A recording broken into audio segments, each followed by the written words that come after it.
Oh, hello, world. Hey, welcome to Comic Book News. I'm your old pal, Dan Shaheen. Let me lose this banner thingamajiggy because, wow, we got breaking news. We got actual legitimate comic book news happening right now. And to prove it, there's already 7 people watching, I can tell. One of them's Brian Garside. Brian, if you want to come in and join this chat and talk to us about your thoughts on this big move, come on in. Go into my secret Whisper Network channel, and I left the link in there. Anybody in the Whisper Network may join. So let's talk about the news. What is it? Let me share my screen and talk about. Let's look at this guy share, and I'm not gonna go to Bleeding Cool first. Let's go over to what I consider, the authoritative source for legit industry news. First, I go to John Jackson Miller over at Comichron. He's a sponsor of the show and a friend. Speaking of being a friend and a sponsor, let's just take a second here. If you haven't already, please consider clicking on that subscribe button down there to get mostly interviews, but occasionally a little bit of breaking comic book news and thoughts and stuff. So let's talk about this story. Marvel names Penguin Random House exclusive distributor for comics and graphic novels. Now, for me, the surprise part here was the comics. Like, when you think of Penguin Random House, you think of books. You don't think about magazines so much. You think about books, graphic novels like this one, which we talking about soon in an upcoming $1 million mailbox. Isn't this an amazing little book that we'll be talking about pretty soon? Anyway, I don't want to give away my awesome secrets. Let's talk about this. Diamond Comics Distributor suspended its shipments of new comics to the direct market for several weeks due to the coronavirus pandemic. On April 17th, DC responded with an emergency move to set up 2 new distributors, an arrangement which since has appeared to become permanent for one of them, Lunar Distribution. Today, a little over a year after the initial Diamond shutdown, Marvel Comics has made a more historically significant move, according to Comics Beat, stepping outside the direct market altogether by naming Penguin Random House its exclusive distributor for comic books and graphic novels beginning in October 1st, right around the corner. According to a letter sent by Marvel to retailers, Diamond will still be able to sell comics to retailers as a wholesaler, an intermediary, which is interesting. We'll come back to that in a second. That's a very interesting point. Retailers will also receive free shipping from Penguin Random House. That's really a game changer. Hachette will remain Marvel's bookstore distributor. They've been selling Marvel graphic novels into the traditional bookstore channel, not the direct market comic shop channel. Presumably, the majority of comics will still be non-returnable because without that, the direct market ceases to be a distinct marketplace. I think that's Johnny Jack's opinion here. Joining me right now, I've got prominent retailer and nice guy, Regan Clem from Summit Comics and Games in Lansing and somewhere else. Let me bring him in right now. Regan, you ready to go? Yeah, all right. Let's bring in Regan. Hey, Regan. Hey, Dan. How you doing, buddy? Oh, hold on one sec. I got it coming audio through 2 places. That's cool. I might have a problem. I'm going to pull you out for a second. I'll finish reading this thing. Okay. Oops. Let me pull you off here for a second.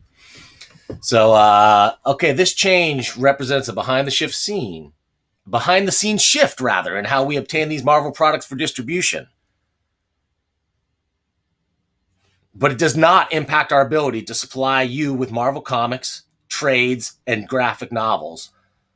While there are still details of this arrangement to work through, including discount terms, we are committed to communicating any changes well in advance and making this as operationally seamless as possible.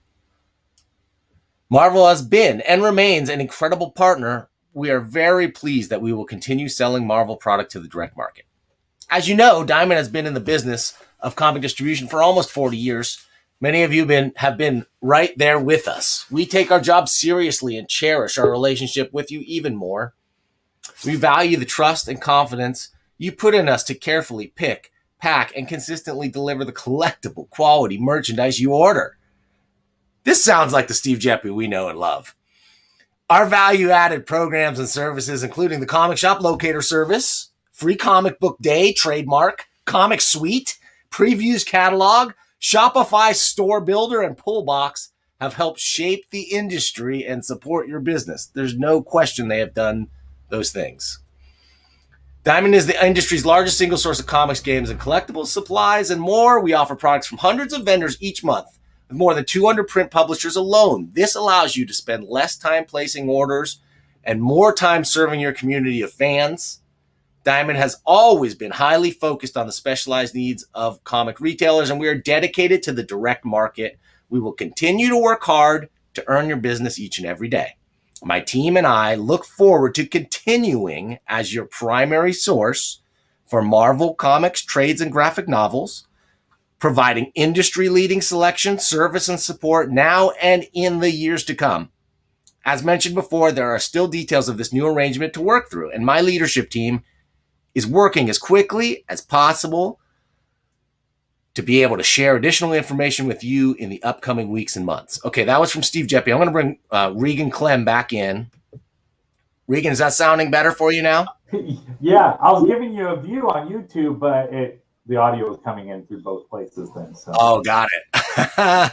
Okay, awesome. So I'll pause right here. That was the statement from Steve Geppi, who's like, hey, calm down, everybody. You're not losing us. So what's your take on this release? What does this mean? It all depends on how it pans out, I guess. I feel bad for Steve and Diamond. I like Diamond. I'm not a Diamond hater, so.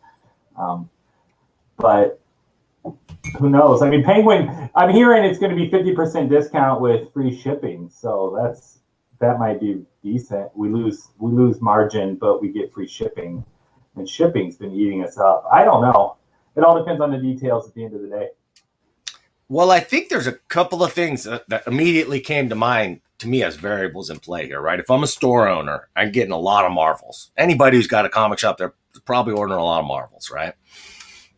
So I've now got to consider, okay, margin-wise, I could give it up for free shipping. I got to calculate. It's hard to even figure out exactly what I'm paying for shipping on my Marvel books to begin with. A little bit. Mm-hmm. I mean, you can average it out. But then you got to factor that in. And then you go, how is this going to affect my overall Diamond discount now, my combined discount on all those other things that I get from Diamond? Right. What's your thoughts on that? It's going to be a lot of math. So, yeah, that is the issue you got to weigh. Like, are you going to lose margin? And how much is Diamond going to come in and say the discount's going to be? Are they going to be at 47, 48? But then I pay shipping on top of that, and then I get 50 and free. And then does it hurt my discount on the other books? Like, and that's what I'm wondering. Like, is Image discount separate? Boom, are they separate, or are they all part of Diamond as a whole? And that's what, because like these are all new questions that we have to examine a lot better than we were before, because we were just ordering everything from Diamond, and you had the DC, and now you have this. So. Well, and not to mention that no matter what, I think you're right that probably the discounts are calculated. It's been so long since I ordered this stuff, I don't remember. Yeah. But I got the new order book here. Yeah.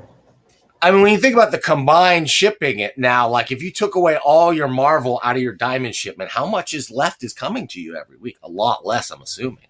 A lot less. You get the toys and merchandise still.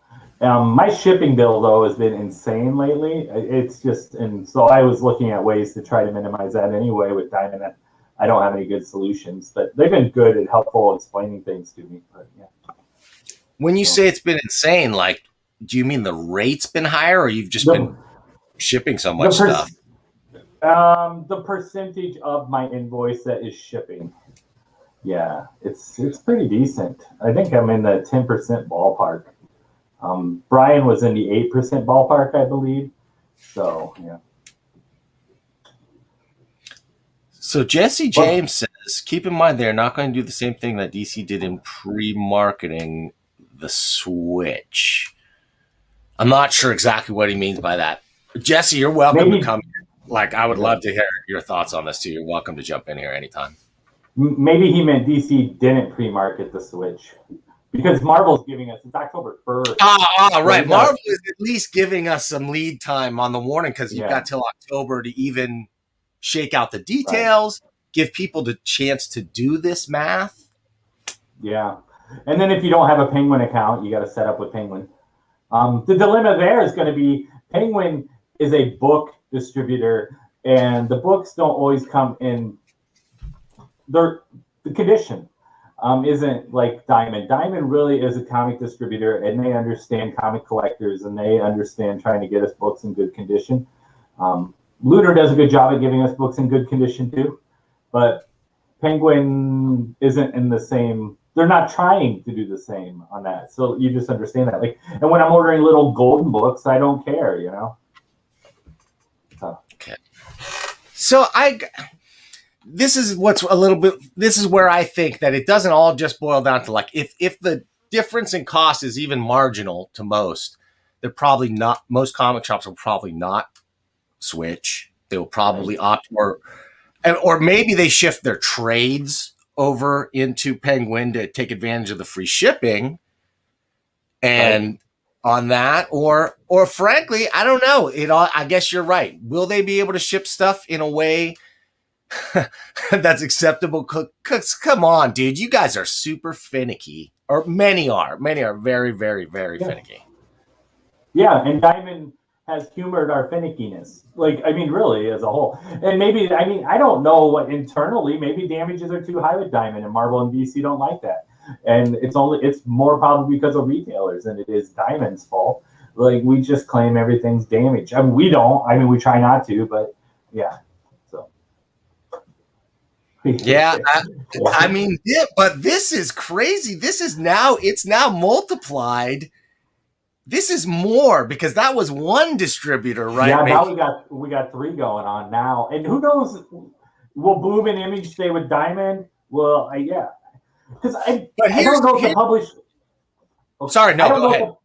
I don't know if the publishers realize like Diamond does a lot for retailers to streamline the system, to promote the books to us, to make it work. And I don't know if publishers realize all that Diamond does because. Yeah, and I'm not going to badmouth anybody else. But yeah, the idea of Diamond provides a service that is really good. And I got an alarm there. Okay, that's you.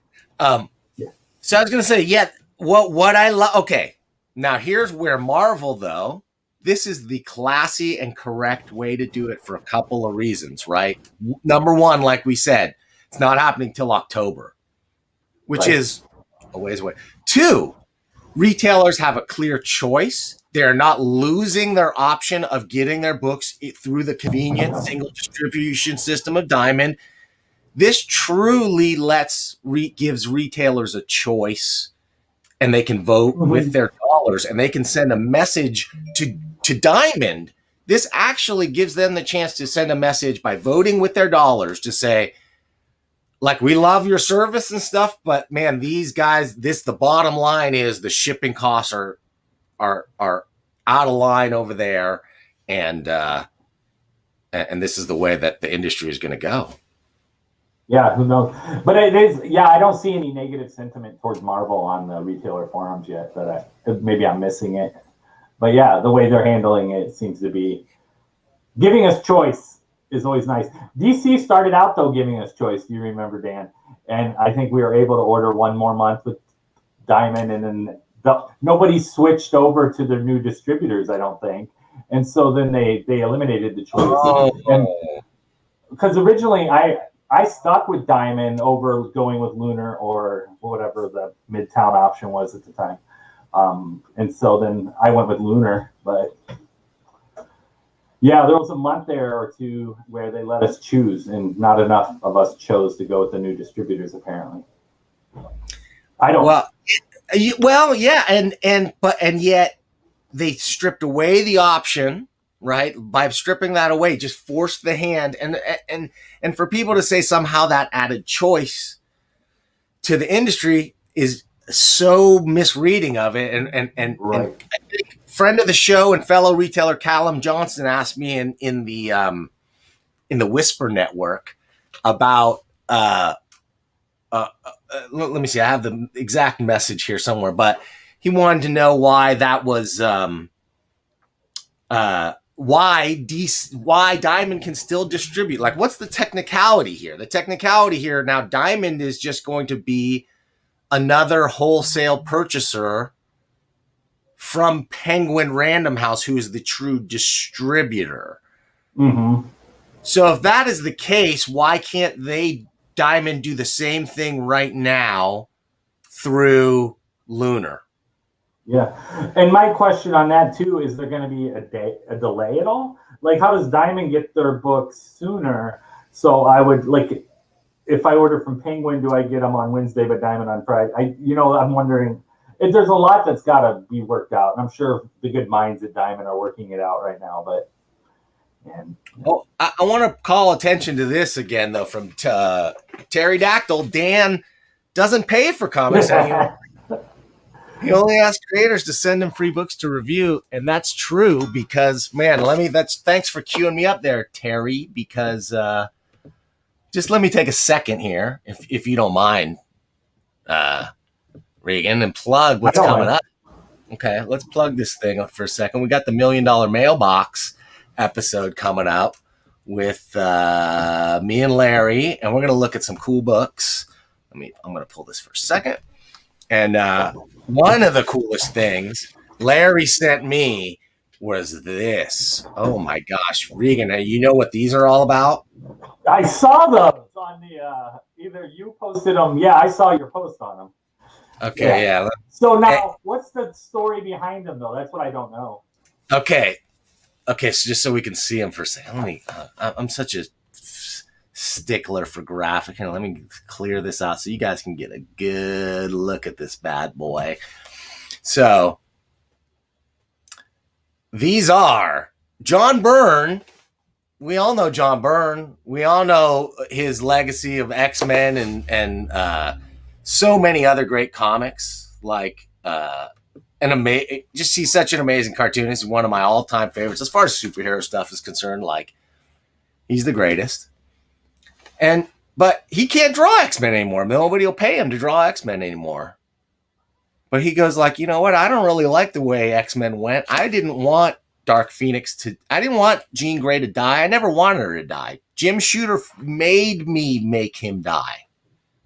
Right? That was an editorial decision. He wanted a redemption story, I guess. And so he's like, what the heck? I'm going to write it. I'm going to make it. So he just started drawing and posting pages on his forum, Byrne Robotics. Okay? And these are fully penciled. And dude, his pencils are tighter than many inkers' inks. So that's looking like some of his best work. I mean, he's doing a good job. John Byrne is at the top of his game. And he's world class. And this is like comics from a parallel universe, right? This is like the equivalent, the cinematic mainstream equivalent I can think of would be like George Lucas tomorrow decides like, heck, I'm making a sequel to Return of the Jedi. Like, I want to go see what the Ewoks did or whatever. And I'm going to do it. But the thing is, he can't sell these. So these are not for sale. In fact, John Byrne definitely did not put out these volumes. Right. Okay. He put out the things for free. It's fan fiction, right? Anybody, you and me, we can write our own X-Men comics and put them out there as long as we don't try to make money off the name.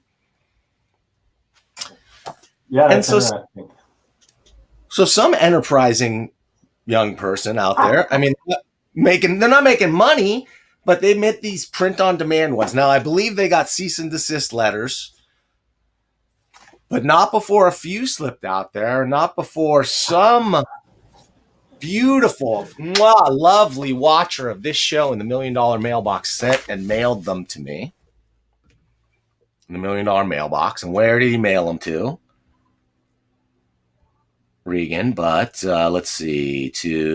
Comic book news. P.O. Box 1163, Arcata, California 95518. But believe it or not, both of my in studio lights just went out on me. I'm gonna have to flick in my backup. I've been having electrical issues. Wait a minute, I got my backup light going on now. That's a little better, I guess. Oh, look at that. I'm a stickler for lighting. Okay, here we go. Anyway, send those comics in to Comic Book News, P.O. Box 1163, Arcata, California 95518. You'll see them in the $1 Million mailbox. And in case you don't know what that is, well, let's check it out.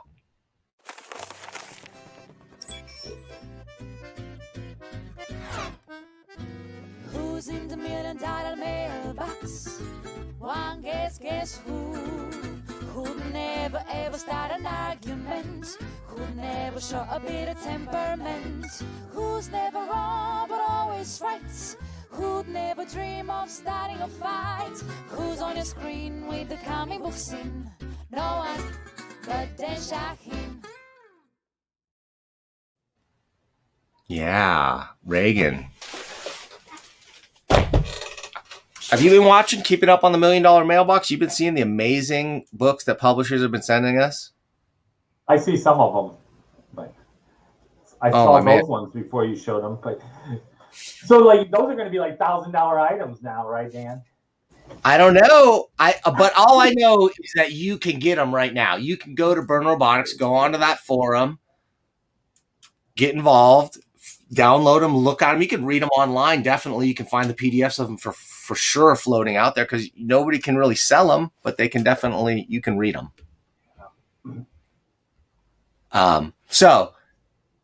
Make sure to go out, check our next $1 Million mailbox. We're going to look at that. Plus, we're going to look at a ton of stuff from that Fantagraphics sent me and Ad House Books sent me. And also just like creators from all over the world have been sending us in to check out. So Regan, what's your next step here, dude? Just wait for details. That's not exciting, is it, Dan? But once I have more details, then I can do more figuring out. Do the math, maybe sit down and really break down what shipping is costing you. Yep. So I would prefer to stick with Diamond because I love Diamond and what they've done and all that. So, but if the price is too different, I don't know. We'll see. Yeah, I'm trying to think. Back when I was a store, I was getting, I think, 56 on Marvel, maybe 55. It's hard to get much over 55% off on Marvel, right? But then the shipping alone is just, it was so weird and tough to figure out. I think it depends a lot on what you're buying too. Like you're saying, you guys buy a lot of toys and this and that, and a lot of other stuff that I wasn't buying. My stuff was pretty compact. I was getting them on pallets, nicely shrink wrapped. So I would have probably been sticking with Diamond to try and consolidate my freight orders as well as my ordering. Yeah, and I mean that was one of the conversations that people were having today was if we remove Marvel from our Diamond shipment, it doesn't make the pay for a pallet. So it definitely does have issues. Okay, so somebody, I don't know who this is coming from, but you might find this useful. Direct market kit. Okay, well, I can't check this out this second, but you guys on screen can check it out. Check this out. This is some information from Penguin. I wonder if I can copy. Yeah, is that brand new, or I might even have an email because we order from Penguin every week, so it's not a real weird move for me to order from Penguin. So. Okay, and here 57 is max, but most are 50 to 53. Yeah, on Marvel, Jesse. Yeah, absolutely. I found it almost impossible to get above 55 where I was at. It was like I was going to have to triple my volume to get an extra 1% off on my Marvels. This was, 2008 or whatever. Yeah. Thank you. Thanks, Jesse. Nerdette's newsstand says, I missed it. What'd you miss? You didn't miss nothing. We're still here, Nerdette. Nerdette chimes in once in a while on channel. She's got an awesome YouTube channel herself. She's got like 20,000 followers or something. So she's just like, going off the charts. Next rising YouTube star. All right. I got a couple more comments here to go. Oh, yeah. I still go back to this, though. Dude, we are now living through like the Heroes World. That's like nobody learned anything. I don't know. I think that this is not, you can't make this the equivalent. The DC move was a Heroes World move. This is, in my opinion, a good move, a natural evolution of the direct marketing comic. It's giving more choices to retailers. They get to figure out for themselves, based on their business model, where it makes sense to spend their dollars. Hey, with that, I got to get out of here. I got to go make some real money. You know, I don't. You make your money selling comics, dude. I get nothing. This costs me every single second that I'm on the channel. This costs me money. So, Regan, thanks for joining. Yeah, take care, Dan. Nice seeing you. I'll see you soon, buddy.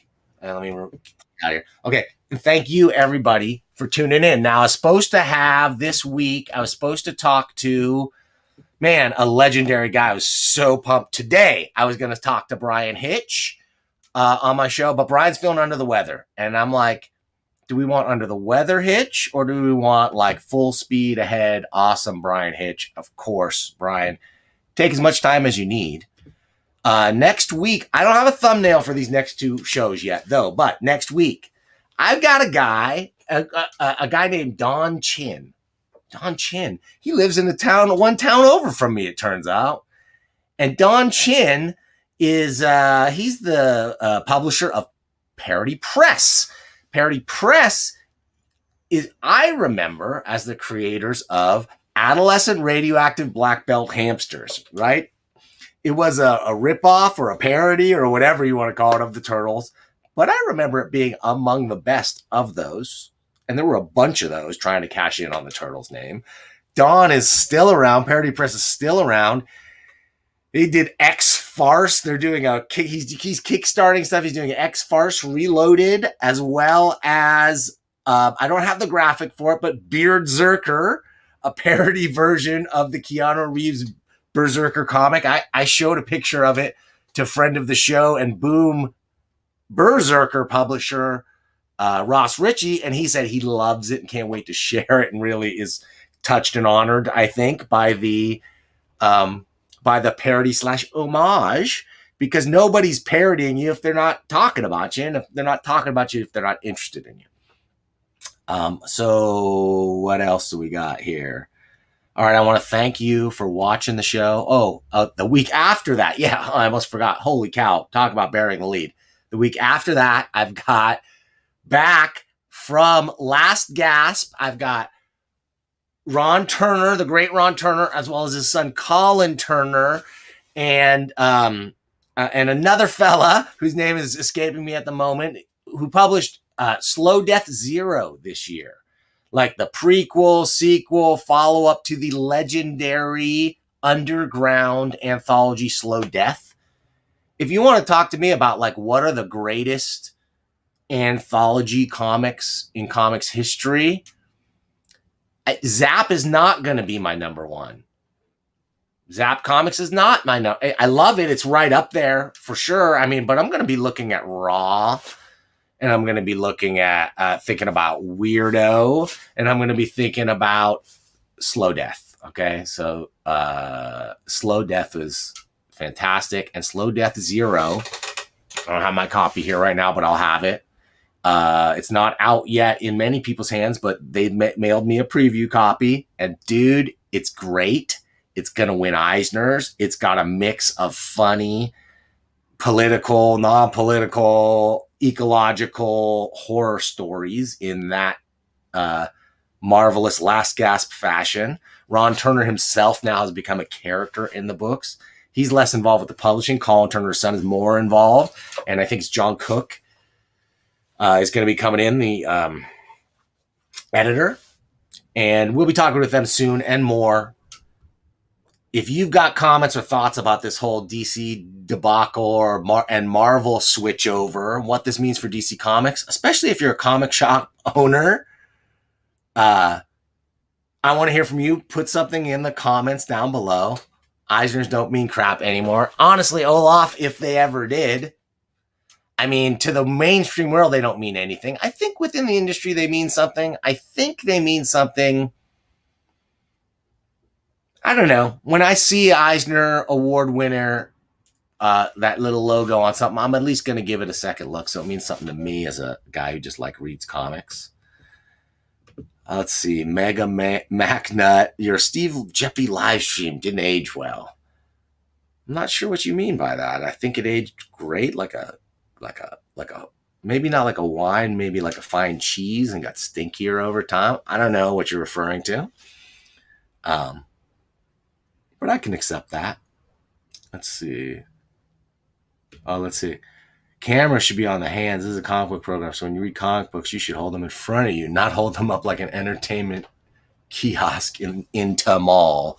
Well, normally we use the $1 Million Comics Cam. If you're a fan of the show, you would know we have the $1 Million Comics Cam. We can see it in the background, but I didn't have time to get that all set up for this emergency live stream. I apologize, Chud, to you, Chud babies.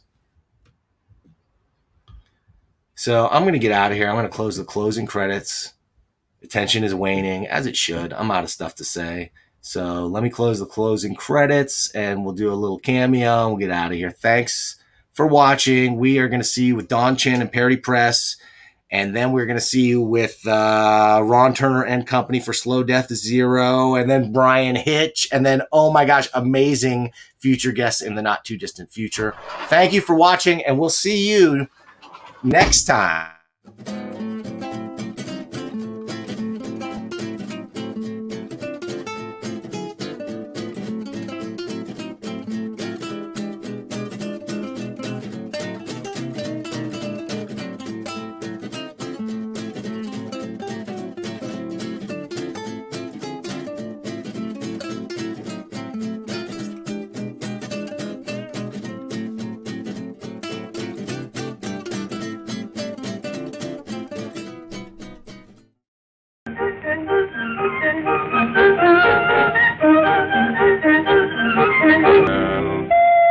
Popeye the Sailor Man. I am what I am, and that's all what I am. I'm Popeye the Sailor Man.